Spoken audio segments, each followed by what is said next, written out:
Yeni ilə sayılı günlər qalıb. Bir neçə ildir ard-arda AzTV-nin yeni il buraxılışına xüsusi qonaq olan görkəmli sənətkar Zeynəb Xanlarovanın sözü gedən televiziyada bu ildə çıxışı gözlənilirmi? Xalq artisti Sadıq Zərbəliyev bu haqda özəl olaraq moderator.az-a danışıb, bu ildə Zeynəb xanım AzTV-də çıxış edəcək.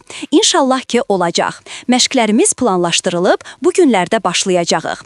Zeynəb xanım heç zaman fonoqrama ifa etməyib. Ona görə də dünyanın Zeynəbidir. Həmişə deyir ki, məni Sadıq həvəsə gətirir, gözümün qabağında olmayanda və qoşanağara ifa etməyəndə mən oxuya bilmirəm deyə sənətkar bildirib. Xalq artisti qeyd edib ki, toylarla dolanır. Zahid Qubadlı ilə birlikdə toylara gedirik. Bu bizim sənətimizdir də. Ümumilli lider Heydər Əliyev məni tarixə salıb. SSR-də hələ heç bir musiqiçi xalq artisti fəxri adını almayanda mənə veriblər. 20-30 il əməkdar artist olublar, sonra xalq artisti fəxri adı alıblar.